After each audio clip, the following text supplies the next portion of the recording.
start with a short introduction round, and then we'll get right to it. So, Daniel, you're an entrepreneur and the founder of Recarb. Ariane, you're the Associate Director for Corporate Relations at CDP Europe. Anna, you are the Sales and Corporations Manager at Bauminvest. Pascal, you're the Head of Sustainability at Elobau. And Matteo, you're an expert in the sector of sustainable finance and are a Senior Analyst for BWB, which is Bankers Without Borders. So who of you knew all the companies I just called out? None of you. Okay, a few. All right. So how about we start off with you explaining us what your company is actually doing to push forward climate change. So let's go with you, Daniel. Sure, yeah. Hi, everybody. What we're doing is we are making carbon removal investable for companies and investors. Mm-hmm. Because what the IPCC said, and we are really science-based, that we need to remove about 6 to 10 gigatons of greenhouse gas emissions until 2050 every year to be able to reach our climate goals. But there's no way of offering a structured finance product that companies and investors can do that also with lower risks and that they really know what they are investing and what they're getting back. Thank you. Sounds really interesting. And I know that you are actually also represented here in the exhibition, right? All right. Ariane. Cool. Thank you. And thanks all for staying as well. So at CDP, we're a nonprofit. We're a global nonprofit. And what we do is request environmental data from companies on behalf of the world's biggest investors. And what we now have is the world's largest voluntarily disclosed environmental data in the world. And also the way that CDP came to exist was that actually our founders who were working in the capital market space, they were working with a large asset manager. This was also 25 years ago, so things were different then. And the asset manager was trying to integrate climate risk into their portfolio, and there was just no way to do that at the time. And so that's how the idea behind CDP, which was then the Carbon Disclosure Project, now rebranded to CDP as we move towards including nature as well, was started. So the way that we push for climate finance is by enabling investors through data. Mm-hmm. Yeah. Anna. At Bauminvest, we are offering high-quality carbon projects.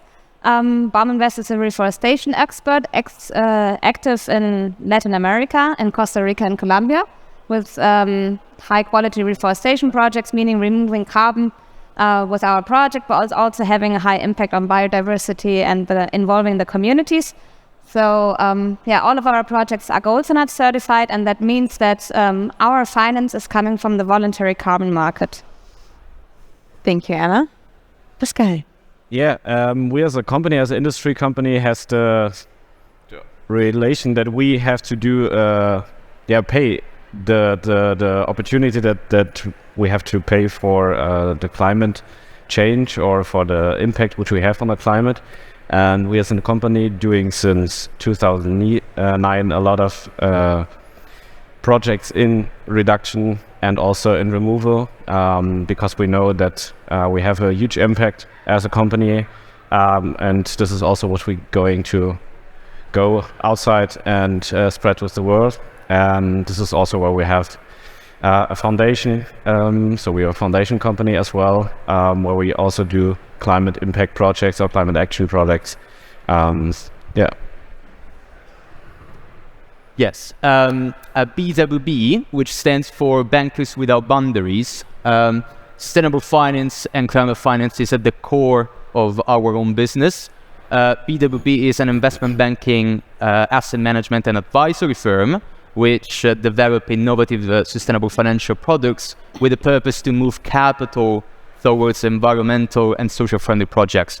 And we do that in 25 different countries with more than 50 different partners, both public and private organizations, and in relation to 9 different sectors, from carbon to blue economy, from urban to building environment, and from gender to digital finance. Great. As you see, many different perspectives that we have represented here. And before we dive deeper into climate finance, I would like to read out the short definition by the United Nations, as it states that climate finance refers to local, national, or transnational financing drawn from public, private, and alternative sources of financing that seek to support mitigation and adaptation actions that will address climate change. And the Paris Agreement says that mitigation includes both carbon reduction as well as removal. And I think we would all agree that carbon reduction as well as removal projects are very important. But if you would have to choose and name what is more important to you, what would you say? Is it the carbon removal or the carbon reduction projects? And I would like to involve you as the audience to make sure that you're not already in your head at the lunch break. So if you agree that carbon reduction is more important to you than carbon removal, then I would ask you to stand up by the count of 3. And for you, the same. So if you think that carbon reduction is more important than carbon removal, then you stand up. Understood? Yeah. Okay. So 3, 2, 1. All of the panelists are standing. Most people are standing to carbon reduction. Thank you. Thanks. Some of you were seated because you think that carbon removal is more important. Can't decide. All right. Now, Ariane, why did you choose that way? Why did you stand up? Yeah. Maybe just as like a small caveat. It's important. Of course, yeah. I think that when we look at, different ways to achieving 1.5 degrees, we shouldn't also be putting these types of projects at odds with one another, of course. The IPCC clearly states that we need both removal and reduction to be able to achieve 1.5. And at the state where things are right now, removal is necessary. But I really think it's important to not forego a net zero economy in the name of only removing carbon from our atmosphere and phasing out fossil fuels. Anna, your opinion to it? Yeah, we are, as I said, we're a project developer for removal carbon projects, and I also stood up. Exactly, that's why I was wondering. Obviously, it's a play of both. You can never do one or the other. It's a combination of both. And mostly, if the decarbonization strategy includes the reduction of carbon, there are always unavoidable emissions, foremost at the beginning of the reduction process. So we need high-quality projects to deliver these removal credits. So it's a fit of both. Now, talking about finance, I asked the finance master. So, Matteo, what needs more money if we're talking about reduction, but as well removal projects? Yeah. So to answer this question, we need to look at the nature of these projects, right? If we think about carbon reduction projects, those are projects that are going to reduce in the future the CO2 emissions, right? So we're talking about basically renewable energy projects. We're talking about forestation protection projects, and also CO2 storage and use of technologies to do that. And basically, we're talking about energy and tech projects, which I would say are not particularly difficult to propose to investors. So carbon reduction is definitely easier to finance at the current state in comparison to carbon removal. When it comes to carbon removal instead, and I'm not talking specifically focusing on reforestation or forestation projects, in that case you have a source of revenues, right, as they are the carbon credits. But for most of the rest of the nature-based solution activities, it's way more difficult to generate revenue. It's way more difficult to persuade investors to invest in them, especially in Europe. In other part of the world is a bit easier, but Europe is a very complex market under this point of view. So I would say definitely easier to invest in carbon reduction at the current stage of the market. Interesting. Thank you for your insights. Pascal, what are your experiences from a company that really tries to be sustainable and actually does both carbon reduction and removal? What needs more money? What was easier for you to implement? So what is easier? Because when you look at the main company, where you have the fastest impact, then it's going pretty important to do reduction, because since 2009 we reduced our main impact about 90%. So this is quite important as a company, but when you have a other side of a look at our supply chain, 99% of the emission so located there, and this is why we have to do a removal, and there's quite hard to get really in a reduction. So to get into the supply chain, it's there reduction and or the mindset that we have to go there, and this is also what we all have to know our supply chain before and after us is much important that we go there in a reduction, but this costs a lot of power and also a lot of money. Daniel, what's your perspective? What needs more money? Well, I think both needs money, and what is important for me is that we also don't see just carbon removal as carbon removal, but that we see that as what we need to restore our nature, to restore our biodiversity, to restore our ecosystems, because all what we do in economics, all what we do, our products, our services are based on that, right? So we as human beings, we can't live without the natural resources. So what is difficult for me sometimes when having that conversations is that we only speak about the carbon markets on that perspective. Okay, we need to improve the carbon markets, we need to improve the carbon side of things, but it's so important to see that as absolutely the most important thing we need to do to restore it. So we have along our value chains in the companies, we have a big footprint, right, on nature and on biodiversity. And so I would also say that is not only carbon removal, that is definitely removing carbon, but also restoring all the ecosystems. And that's what you do, Anna. You're restoring the ecosystems with BaumInvest. Would you say, first of all, do companies already understand the urge of really having to be involved into carbon removal? And then also, what are your perspectives from BaumInvest as a project developer? What challenges do you face when getting to companies and trying to convince them to get into carbon removal? Yeah, exactly. Well, there are two main challenges to convince actors to really invest into carbon removals, or at least into carbon projects. Well, first of all, as I said, we are active on the voluntary carbon market. So the habit is to buy on an annual basis carbon credits.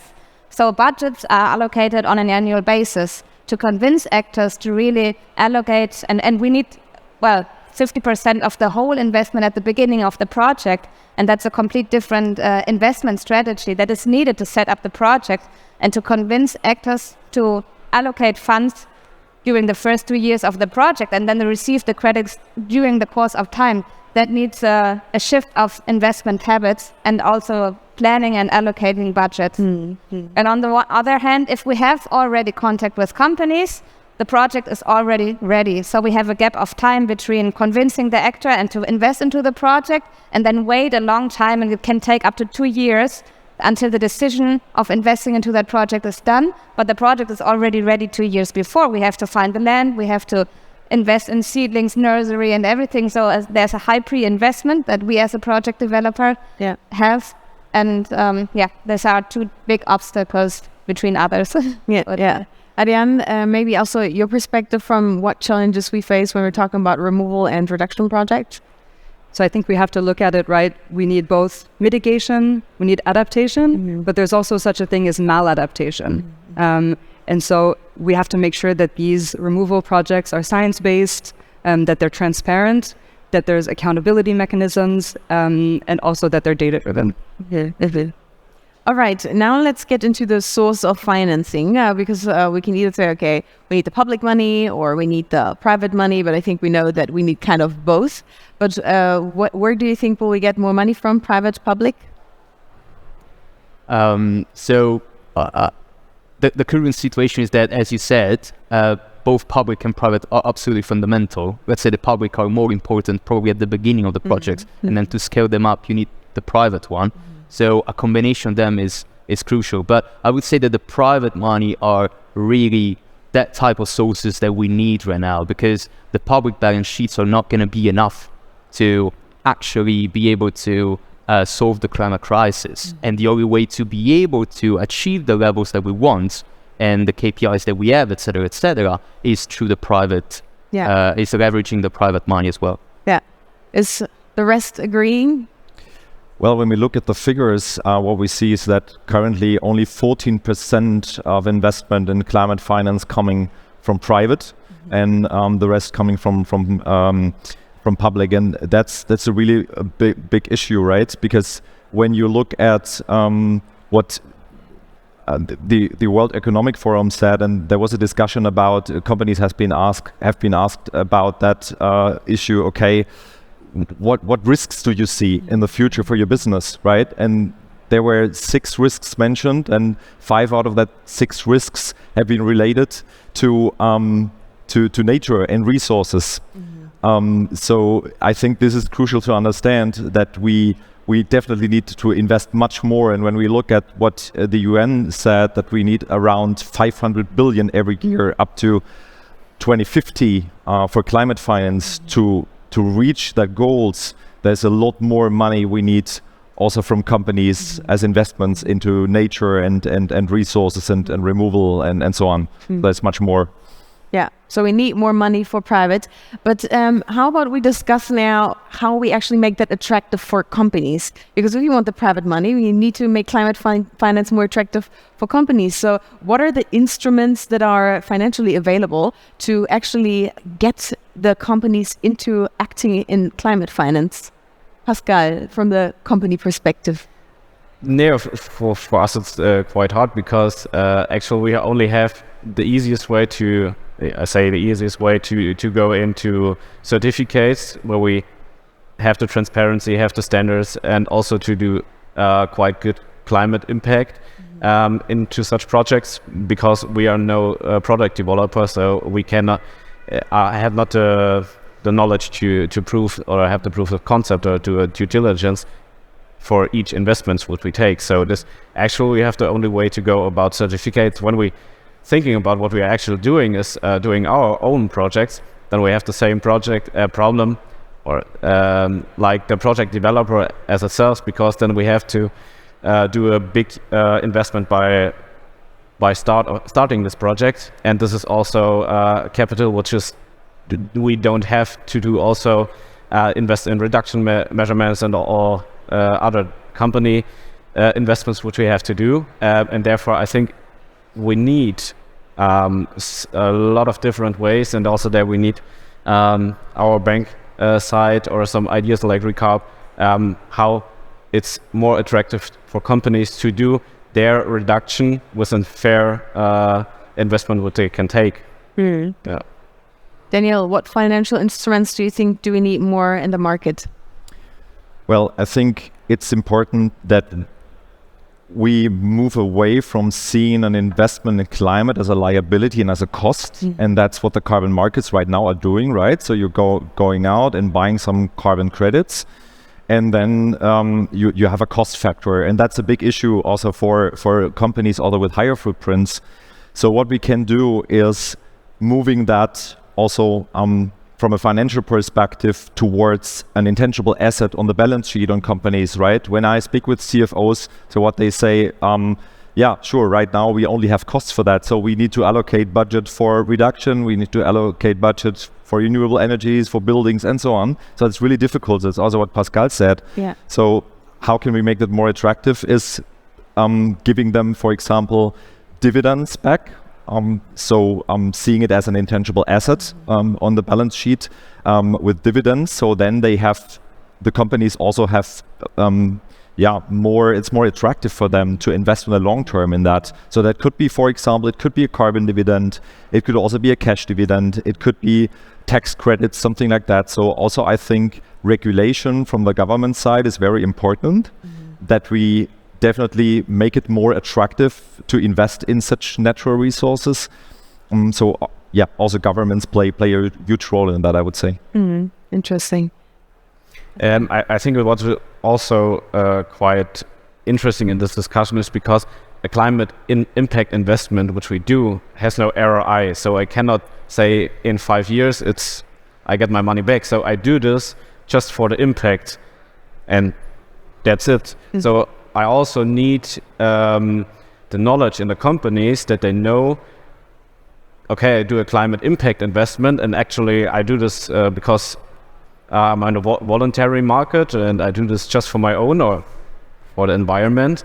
And I think there we need the knowledge that the companies know how they can calculate it also in their balance sheet, that the impact investment is just not just spending money for a project, so also get an investment in the world.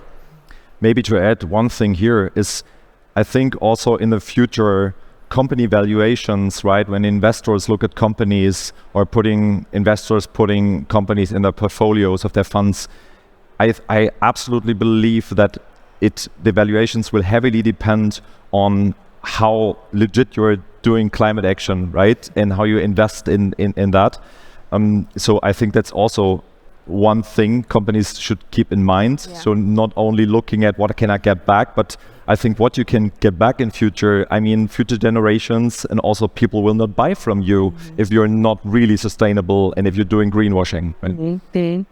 Matteo, then the question from an investor perspective: how does a project have to look like, or what characteristics do projects have to have in order to really be attractive for investors to give them money to be able for companies to spend it and invest it into climate finance? Well, definitely not an easy question. But let's say that if we go back to the initial division between carbon reduction and carbon removal, we have the carbon removal projects we struggle the most, right? And when it comes, for instance, to nature-based solution or climate-focused projects, you need to have at least 3 different elements that are super important for an investor. The first one is a sort of what I like to call revenue generation mindset, right? Especially in Europe, we see a lot of nature-based solution projects or nature projects in general that do not even consider about the possibility of generating revenue. And as a matter of fact, if we don't just want to talk with philanthropic investors or angel investors, but you want to open up to more and different types of investors, you need to have a project that can generate more revenues in order to make it more attractive. The second element is the scale of the projects.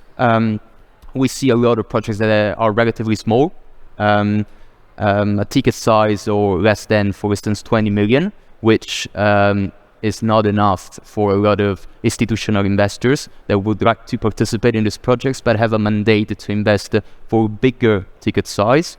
And the third element is about the contrast against a lot of relatively small barriers, such as the relatively high input cost at the beginning, or MRV process that are too complex or too difficult to actually implement and communicate to the investors, etc., etc. In one word, bankability. We need to look at bankability and making sure that those projects are bankable for investors.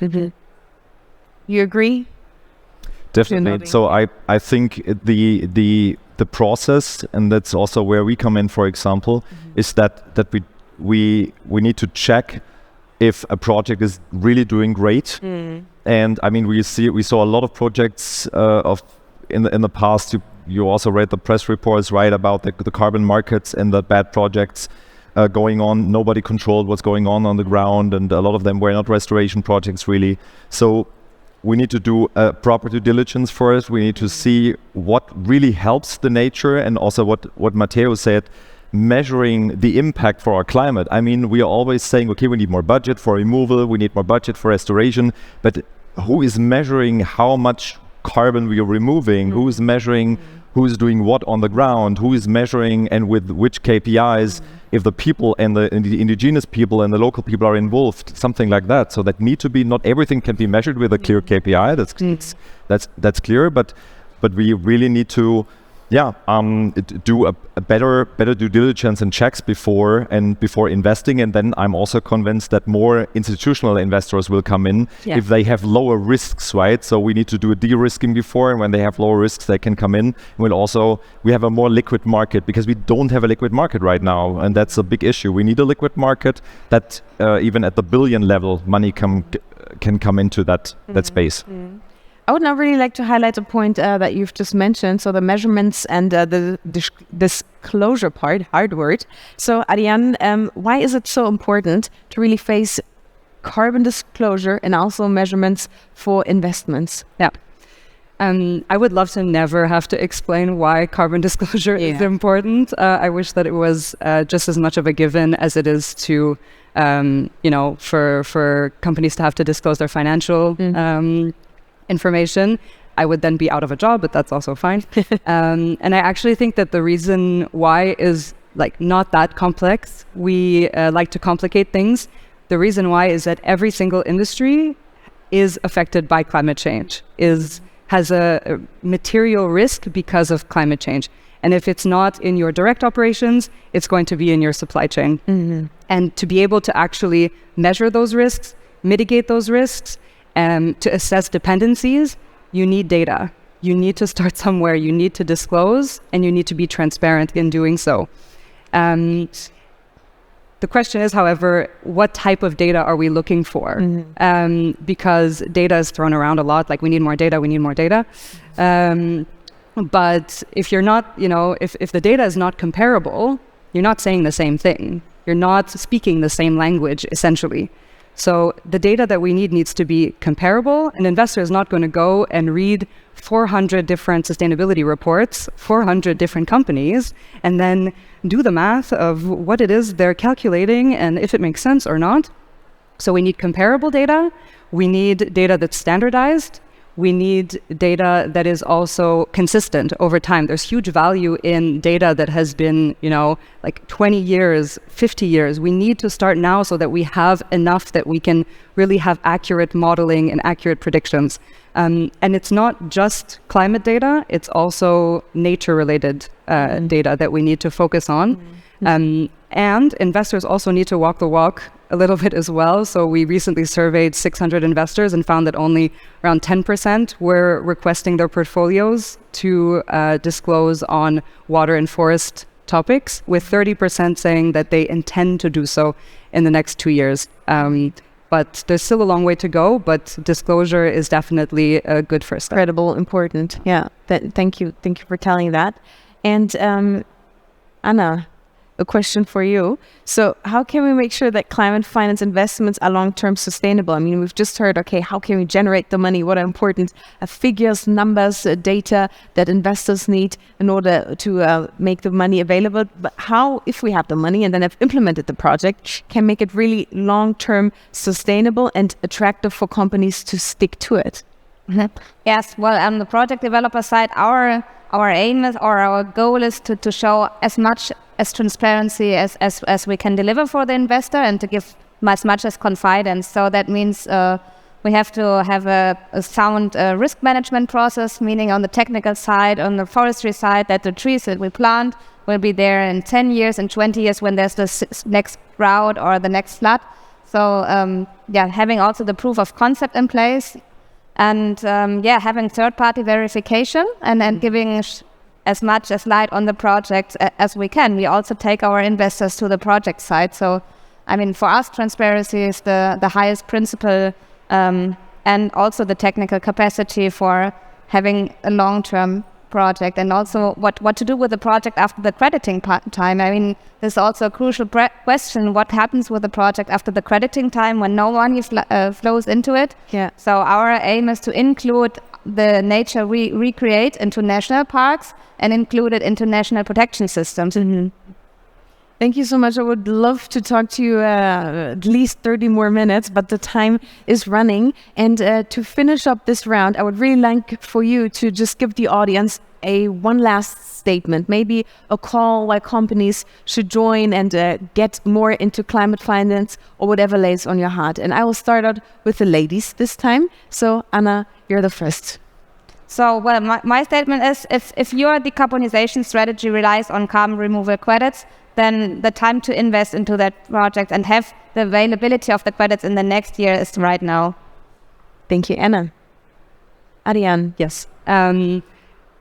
make your materiality assessments as transparent as possible. We can't have companies having magic 8 balls asking, is the water material to my operations? Shake it. No. Okay. Why? Because. Okay. If you're a new company, start reporting and disclosing as early as possible. And if you're a more established company and you're not disclosing yet, start now. Thank you, Ariane. Daniel. Well, I would love to read my last statement because it's not from me. It's from Dr. Maya Grüppel. Maybe you saw her already. I think she was on stage already. Yeah. And I think that really summarizes pretty much why we are here and what we're doing. So when we reach the tipping points where the climate is tipping, where the biodiversity is tipping, where the oceans are tipping, we can't just say we are going to turn this technology off. We have completely changed the basis of life for humanity for the next generations. And that is not taken into account in any economic calculation yet. It can't be planned or predicted. Of the top 6 global risks, 5 are ecological, and the 6th is weapons of mass destruction. Powerful statement. Thank you. Pascal. No, I'm here responsible for an industry company, and I hope maybe some other company people here also, or you all working as a company. And I think the most much impact as a company is put the purpose over the profit, and this should be a hard project and implemented in the whole strategy. And I mean, in my opinion, an important message that I always try to share with the companies that we work with is simplicity, and at the same time transparency, right? As it was mentioned before, it's important to innovate, but at the same time do not overcomplicate business models or elements that can be portrayed in a different way. Thank you so much for your insights, for sharing your knowledge with us. We really appreciated it. I really appreciated it, and I know the audience did so as well. And with this said, please loud applause for our speakers. Thank you.